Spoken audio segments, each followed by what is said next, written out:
Welcome to Better Bedtime Chronicles. You're listening to Nicole and Bridget. Together we have 15 years experience working directly with families struggling with sleep challenges. We share stories, advice, and deep dives into all things sleep. Let's go. Hello. Hey. How's it going? It's so good to be back. I know. It's been a while. It's been a while. And I was feeling hard on ourselves. I'm like, Me man, too. it's been a lot of months. But I was like, this is our fun thing. Yeah. And we've had a lot of cancellations. Yeah, we have. We've made plans, guys. Yeah, we tried. Yeah. But we failed. Yeah. Between our each have 3 kids, we've been ping-ponging a lot of sickness. Yeah. I feel like January was just a fever dream. Yeah. In a way. Literal fever dream. A literal fever And dream. every client I speak to is dealing with the same thing right now. Same. I almost want to say not 100%, but almost 100% of my January clients got sick. Oh, sure. Would you say? That I feel that way, yeah. Yeah. It's funny. I heard that in our kids' school, one Monday last week, 120 kids were absent on the same day. Oh my How many kids go to our kids' school? I don't know. even know. Like maybe 500? Yeah, I don't know. Or even less? I don't Yeah. know. So that's a lot. A big percentage of the school population was sick A lot. on the same day. And my kid was off that day too. It's been Probably a lot. so was yours. Yeah. And long. Like I feel like my one was sick for almost a week. It was awful. Yeah. So plus Nicole and I work as sleep consultants like pretty much full time. So it's, well, you have the therapy practice as well. So this is our fun item, sadly gets backburnered and pushed to the side a bit. Yeah. But we're here today. I'm looking at Nicole Happy to be here. looking beautiful beside a roasting fire because it's so coldy out. So We're cozy in Bridget's haunted basement. it is haunted. Thank you for being patient with us and joining us today. We have a fun topic. We do. One that we are having a hard time naming and putting a finger on. It's more of a feeling. It'll emerge. And we'll title it something. It's coming from a place of I remember. I had a hilarious realization the other day. I was reading. So we send out to our clients, and if you're one of them, you know this, questionnaires, just like getting information about what's happening in the home. And I don't know, 90% of those questionnaires at the, in the last little section where it's like, is there anything else we should know? Everyone's always like, I'm not really interested in sleep training. Don't want to cry it out. Like people have like opinions about that. But then of course they're also reaching out to, known sleep trainers. Notorious. Anyway, so I always have a little chuckle about that. And then, of course, inevitably, when we have the conversation with clients and you explain like our perspective and what we recommend, and, we're not locking a kid in a room for 12 hours and ignoring them. Yeah, imagine that. I know. Then everyone always comes on board and it works out really nicely and things go well. So I was just chuckling at this concept that like we all have to pretend we're not sleep training. Right? But we actually are sleep training, but like we're pretending we're not doing it. Yeah. What is that? It's kind of a weird. It is a weird thing. And even with the initial intake, that first phone call we have with people, and they're like, I just want to start with saying, I'm not going to cry it out. Yeah. We're hear not that a constantly. sleep training family. And I'm curious, like, what do you think sleep training means? And I think it's this big, dark, terrible cloud that people call sleep training. Yeah. That is what you said. Bye, Tommy. See you in 12 hours. Like doors closed. Fuck off, kid. Yeah. I'm not a mom now. I'm doing what's best for me. Like it's not. No. So I think that's what people think. So of course nobody would want that. But it's actually an umbrella term for like making changes to sleep. For sure. Yeah. I often explain to families, like it doesn't just include like how we respond to, that's one component of it, but it's also about, their schedule, their routine, like what sleep cues are in place, like do they have age and stage appropriate expectations, all that stuff, which has literally nothing to do with crying. Yeah. And I wish that could be easily shouted from the rooftops, but it's so, especially when you think about where most of this fear mongering and like difficulty, at least I believe a lot of it's social media, right? Yeah, for sure. And it's like, just don't do it, or you're a bad mom if you do this or whatever. So of course no one wants to like admit that if that's what they think it is, but it's just so misunderstood. Yeah, so I think one thing we want to talk about today is the gray area, right? The space between like, I don't know, these extreme sleep training perspectives and like what most families are doing. Yes. Because I think most of us are living in the gray, right? I think so. Yes. And we talked too, as we're thinking about this episode, of this idea of like, do you even need to sleep train? Is it even an issue? Is it a problem or not? And in our earlier episodes, we have age-specific episodes about this sort of thing. What are realistic expectations? When should we shake things up? But we'll talk about that a bit too, I think. Yeah, I think that's good to understand. Like, when do you decide that the dreaded sleep training is the thing that you're going to do. Yeah, because you get in this day-to-day routine of doing your stuff. And I think especially for first-time parents when they reach out and they've been 8 or 9 or 10 months of living in this way and they don't know any different. Like they don't know any different than feeding a baby to sleep. Sure. And I'll say, and they're like, look, they always say, I know I shouldn't do this. I shouldn't nurse to sleep. I know, there's like, so many shouldn'ts. Oh, I'm like, stop shitting on yourself. Like if your baby feeds to sleep and sleeps fine, why are we going to change that? Yeah. But if they're false starting over and over, and as night comes, you're feeling like a special kind of anxiety about the night, and you're just up with a fussy baby many times, like that is worth getting curious about. Yeah, when we were chatting about this, we were kind of identifying, there's kind of two components to the decision-making process around like when to sleep train or when to bring in us, I guess. And we were talking about like, how is the baby doing? What are the baby's needs, and how are the parents doing, and what are their needs? And if the baby's doing fine and their needs are met, and parents are doing fine and their needs are met, you don't need to sleep train. It doesn't matter what you're doing as long as it's working for everybody in the home. Amen. Right? Yeah.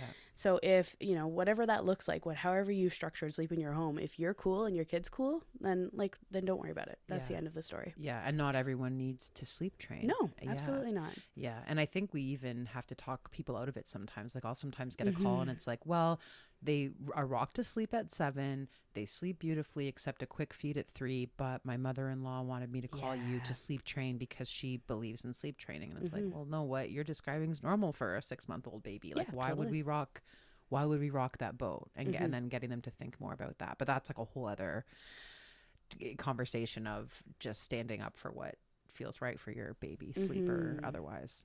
And we do have some episodes on that. Like we do have an episode about shame and sleep choices. That's probably worth checking out if you're dealing with that kind of stuff. Yeah.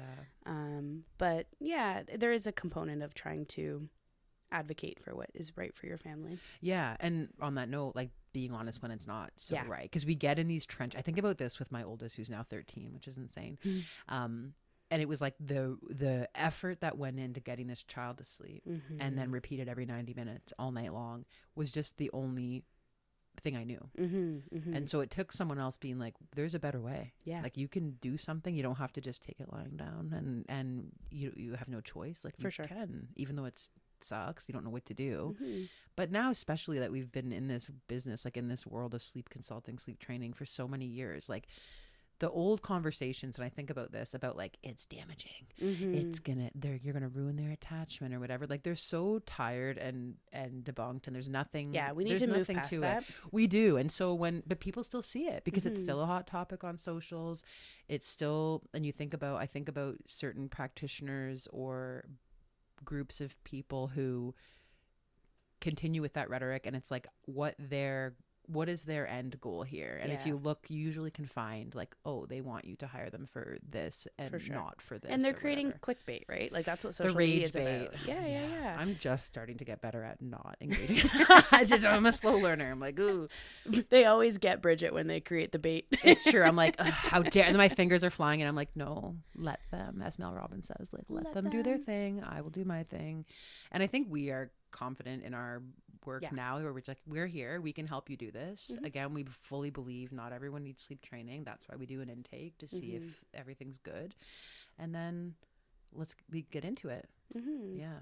So let me ask you this along those lines, like what types of things will you see if a parent is struggling and maybe could benefit from some sleep support? Yeah. So I would say like we're all kind of tired on a level. Like, so I wouldn't say like they're tired. I would say they're just really not sure what to do. Or they're like, they'll say something like, I can put my baby to sleep easily. They just won't stay asleep. My baby will not stay asleep. And then again, we think like, oh, how old are they? Is this a newborn baby, or is this, only been happening for a day and they're usually a pretty great sleeper? Is it a leap, a temporary disruption? Or if it's like, no, they've always just been someone who needs such effort from us for them to fall asleep.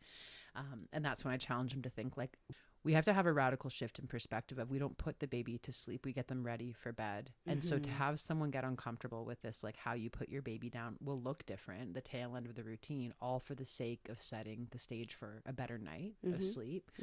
So I would say that they're just describing difficulty with their baby staying asleep, or the naps are an absolute nightmare. No matter what they do, they can knock it's like a 10-minute nap, 5-minute nap, or like really short naps. What about you? What do you notice? Yeah, I think that sounds good. So I think what you're saying is like people who maybe are like would benefit from having more sleep knowledge is one place to begin. And also frustration, I think you're describing, right? Like parents are feeling frustrated about sleep. Sleep is becoming something that's stressing them out, creating tension in their partnership or in their parenting, right? Yes. Yeah. I totally agree. I think that. I think, you know, I'm always tuned into the mental health component. So for me, it's a big thing. Like, you know, if parents' mental health is struggling, I think that's a very valid reason to consider sleep support. Because of course, you know, we had a whole episode on that about the impact of sleep on mental health. That's one thing I really want to advocate for. And that as a standalone reason is worth pursuing sleep training. Even if, you know, okay, the night isn't, you know, I'm not stressed with how they're put down, or the naps aren't the thing that's bothering me, but my broken sleep is like ruining my life and my marriage, and I can't cope. And it's giving me all the thoughts, and it's too much. Like that alone is worth making big changes for, because we put ourselves last often, but like where would our families be without us? I think we're like the tree trunks of the family, honestly. Well, and I mean, we beat this I shouldn't just say it. Beat this horse to death. Maybe the PETA people are going to come after me for that one. No, but we do go over this in great detail in that mental health episode. But at the end of the day, you know, the stat that you and I both love is like the best predictor of outcome for kids is mom's happiness. And so, I come back to that every time. So it's worth ruthlessly pursuing it. Even if it means we're uncomfortable. And I think this is a tough thing too with these initial conversations or these comments in the intake of like, I don't want cry it out, or I don't believe in sleep training. And just this not understanding there, because you're already in hell. You're already up with a fussy baby who's arching their back, turning away from you. You know, they're just so not settled. They're so overtired, let alone you're exhausted. And like, because of the scariness of this cloud of what could mean sleep training is so overwhelming and daunting, that you persevere into these terrible nights when like you could just be like really structured and intentional with these nights instead for a few nights in a row. That's what sleep training is, making these changes, as you say too, with timing, with other just sleep knowledge and understanding what's developmentally normal, what are reasonable expectations, and what can I do when they do, you know, throw me through a loop. And you were just touching on some important components of like what it looks like when a baby is struggling and could benefit from sleep training, right? And that's like, you know, you were mentioning like babe's up all night, babe's really disrupted, babe's crying constantly, crabby babies. Like how often do we meet a family who, you know, talks about how much time their baby spends crying in a day? And we're like, we're going to change that. All of a sudden your baby will cry when it needs something and not cry because it's fucking exhausted. Yes. Because how do you know? How do I know what you're fed and you did that, but you're still, because they're just so tired. And so if you're finding like, if you're looking at your babe and, you know, babe isn't thriving, you know, they spend a lot of time crying in the day, they struggle to sleep, so they're always tired. Maybe they're, you know, not hitting their developmental milestones, or they don't have the capacity to do things like tummy time. I remember that with my first kid. I could not put her in tummy time because she would cry the whole fucking time. She was so grumpy all the time. Of course, she was exhausted in hindsight.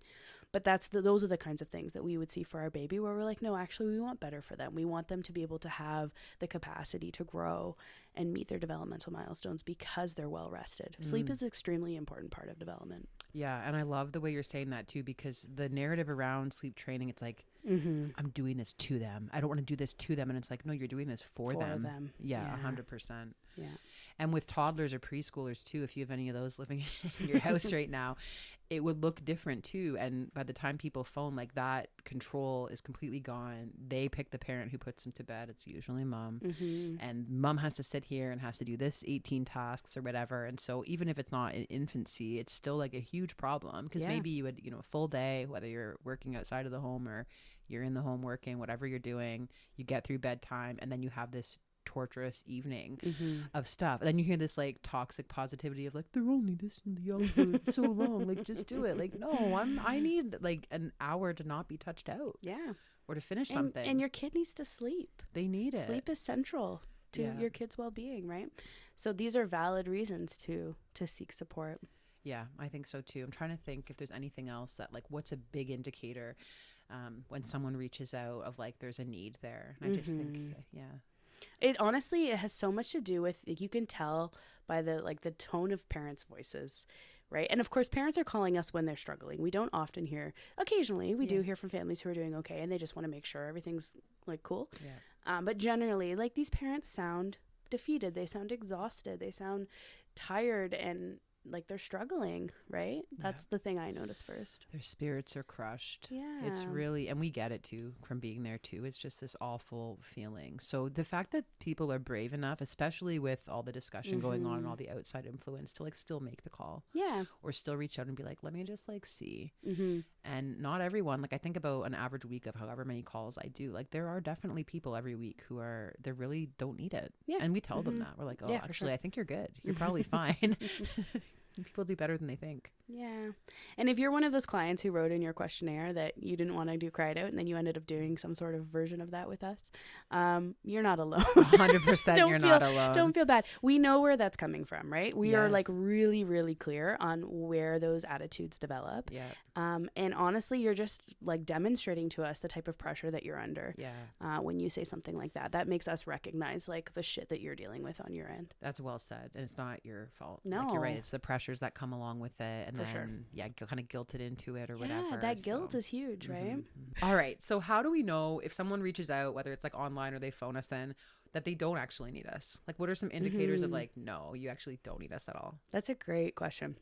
Because you're right. It definitely comes up a lot. And I think one concept here that I like to sit with, this is something that, I learned a long time ago back in school and like applied a ton in my early days of work, which is the concept of good enough parenting.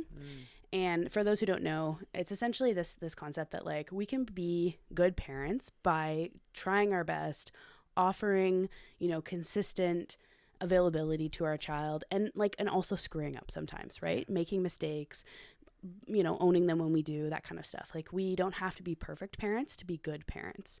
And good enough parenting is like an important concept in the parenting world, right? Because of course we're under so much pressure to be like these perfect parents.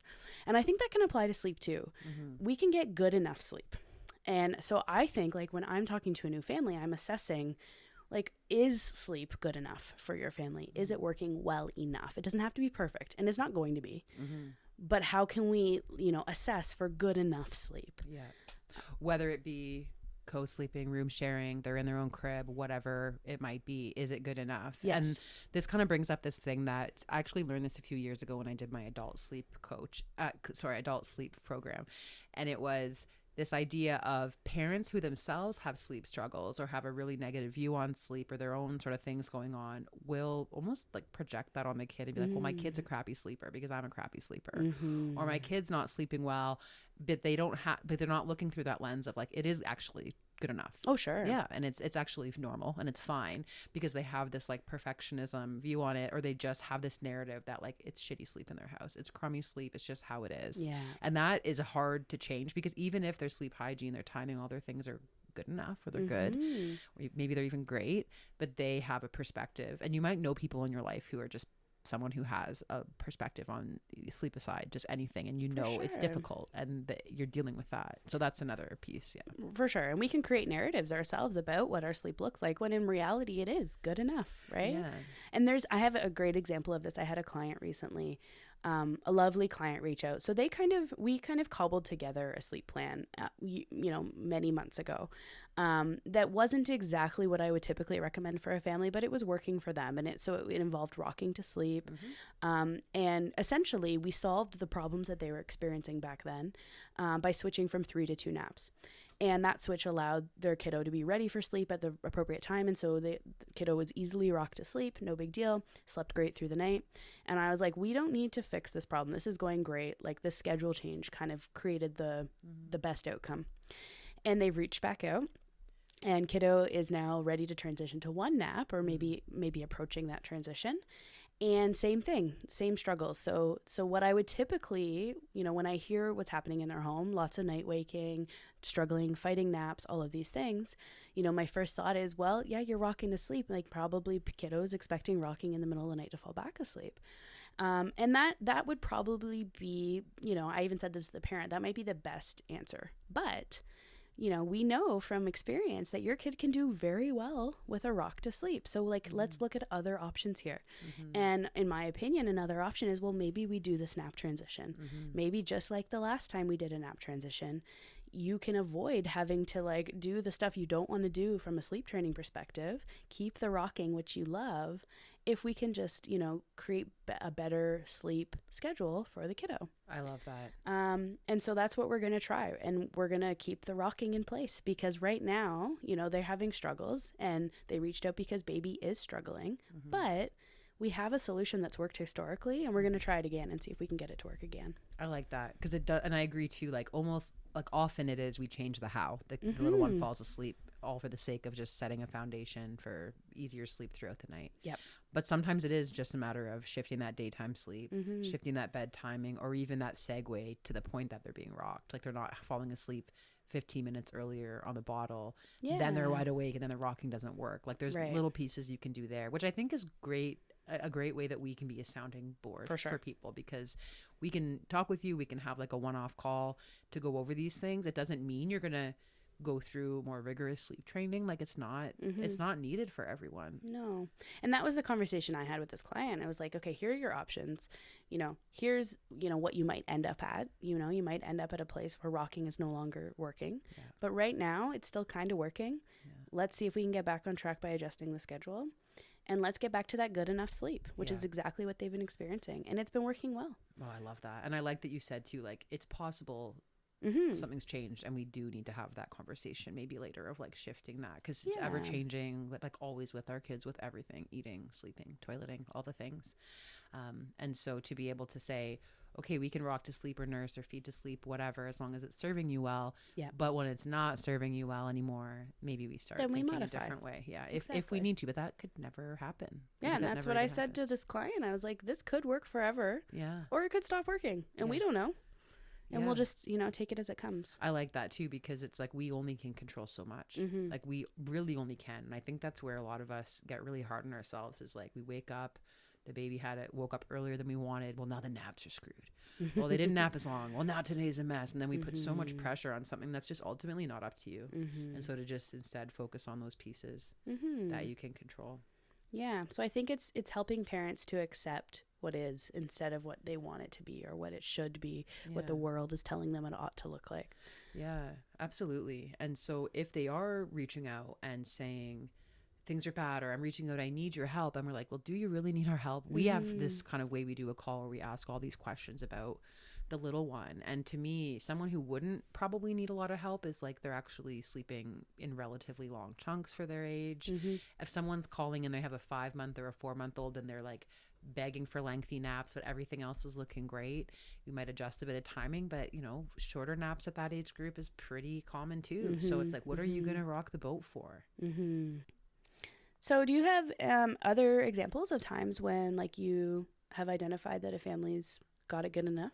Yeah, definitely. And I think as a blanket statement, we always follow Health Canada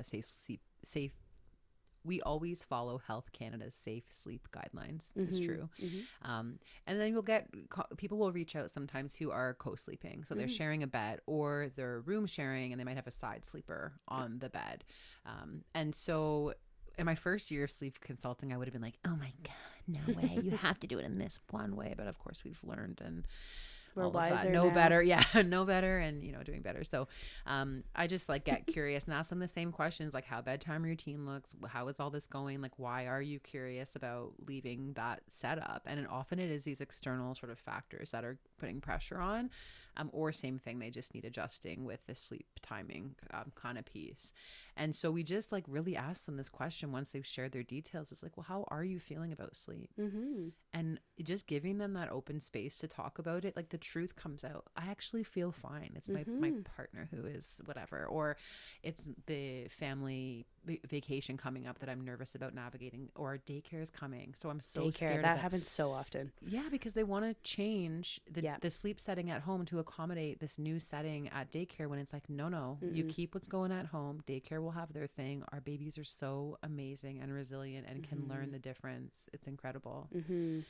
So I think when I don't talk anyone out of making big changes if they really want to, but like, do they really want to? And so as long as they're feeling like, I think like at ease with sleep and content about sleep. But if it's really robbing you of your, like, and you'll know, because it's this really terrible feeling as the evening comes, you're up in the night being like, oh my God, like I have no clue what to do. Why is my baby, like, it's this heavy feeling. And then the sun comes up and you move on with your day. And then the night comes again. Like, you know it if you felt it. Yeah, so those parents who at the end of the call are like, actually, things are going pretty well. I'm just worried about this. That's where our role can be. Okay, let's help assuage those worries. Let's talk about what the daycare transition can look like, and keep the co-sleeping that's working so well in your home in place. And generally that goes quite well is kind of my advice. I think so too. It does, because sometimes it's just something else. Or it's like feeding related. Like how often is it like, and I think about the lactation consultants in town who we are going to have one of these days, that it's like they're snack and snoozing, and they would sleep just fine if they were getting good full feeds, or the bottle nipple size. That one I see not every week, maybe like every other week. There's someone who has a 9-month-old and a newborn nipple. And like they're hustling, they're working to get that milk out or that formula out. And it's not like it's messing up their sleep. So like it just brings in this whole conversation of like, is it something else in the setting they're sleeping in, or the environment, or their food, or whatever it might be? Do we need to sleep train? Yeah, sometimes small tweaks can create that good enough environment. Yeah, that's right. And it feels nice. I think I was raised by good enough parents, and I feel like I am a bit of a good enough parent. Me too. Which, and even when I hear you, when we were talking about it, I feel like, oh, that's not perfect though. That's not being this high level. But then I think about trying to achieve this perfect level of parenting is just never going to happen. No. And then it creates this gap of reality. Like, it's just never, it feels terrible. Well, and what's really interesting about this concept, the reason it's so cool to embrace, is actually like, once you accept that you're not going to be a perfect parent, you can become a better fucking parent, because you're not carrying the weight and the responsibility of all these expectations, right? Same thing with sleep. If you just like hear us say to you like, okay, sleep is cool, don't worry about it. Like, how many times do you have a client who's like, oh, thank you so much for saying that. I just needed to hear that it was okay. Gosh, yes. All the time. So regular. And then they just can let this fucking thing go. They don't have to carry the burden of worrying about it anymore. And then sleep can improve just naturally and easily without this like pressure. Same thing with parenting, right? Well said, because it's so all consuming. The sleep is of course where we hear the most about it, because that's the lane that we're in. Bread and butter. But even like the food intake, or they're trying salt and they're not taking it, like, oh my, and it feels catastrophic, and it just gobbles you up as a person. But if you can just let it go and be like, okay, I'm offering this, or this is what it is. Oh, you did that. Okay, not my fault. It's not because I didn't mash it right or make it the right perfect time. Like, it's not because of that, because we put so much responsibility on our own shoulders. And I think about this too, with like, if our outcome and our feelings of like content are based on how our kid sleeps or how they're doing that day, whatever, that's all great if they're doing great. And that, I think, is where it starts. At least for me, it was of like, I take credit almost, and I think, oh, I did this great, so hell yeah, I'm gonna have a great day. Or this happened great, I nailed that nap, hell yeah. But if you attach that like in a positive way, then you carry that like a trophy, let's say. But then when the other stuff, you take that just as hard when it's the bad stuff. For sure. I screwed that up. Oh, I fucked that up really bad. In general, we need to take less responsibility. Both ways. Yeah. They're just who they are. Yeah. And we're going to do our stuff, of course, right? Yeah. But like, it's too much responsibility, I think, we bear on like even their temperament or whatever. It's like, I must have done, or this thing must have happened to make them this way. And it's like, well, I mean, we're all shaped by how we're raised or what's around us, our environment, the air we breathe. So like, just let it go. My mom always says like parenting just wasn't a thing like this when I raised you guys. Like this was not even a discussion. Onset of parenting as a verb, right? It's just what do you mean parenting? Like you're just living. Yeah. You go to the store, you make the dinner. Like there's no, whereas now it's like, oh, you didn't blah, blah, blah. Like you are less than me. And I think I definitely bought into that as a first time mom. And could do certainly still learning about not engaging or hopefully not coming across like that, because I don't want to bring that energy. Yeah, I think there's a piece of this that's like the wisdom of having your kids age a little bit, and having more than one children, and often that like kind of humbles. It does violently humble. So there's these experiences that we've had that allow us to carry this like.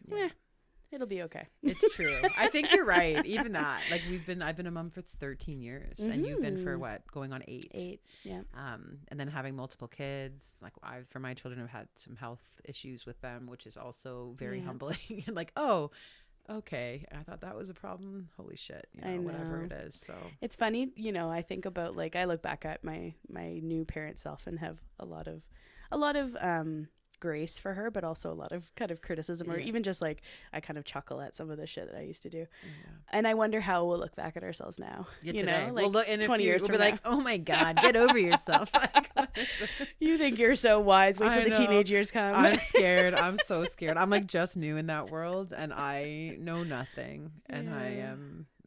I'm scared. But even then, like on like another note with that age group of sleep, like the peers and how they sleep and what's that like, and there's no bedtime, whatever, and I'm still run a bit of a tight ship here with the sleep, so I don't know. Anyway, the comparison never really stops, I guess, but I don't think so. Maybe you just get better at managing it, maybe, or we pretend, or we just care less and we're good enough, and that's fine. Or we're full of shit. Who knows? Either way, we're good. Who knows, honestly. But I'm really glad, like, with this, as much as this is kind of all over the place with different things we're talking about, these are all important things we've wanted to talk about, I think, and that we've sort of touched on in the past with this idea of like, I don't sleep train. Yeah. And I don't want to let my baby cry. What is sleep? Do we even need sleep training? Yeah. The good enough is, I love that. Yeah. I love that phrase. Yeah, for sure.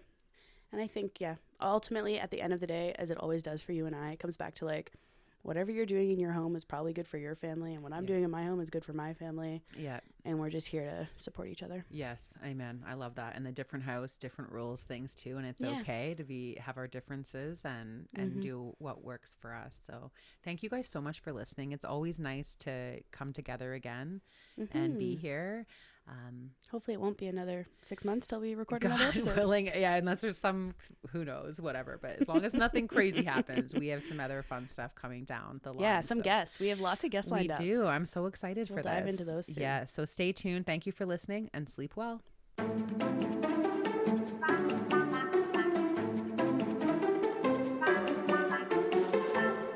Thanks for listening. Just remember, this shit is hard, but you are killing it. To stay in touch, you can find us at betterbedtime.ca.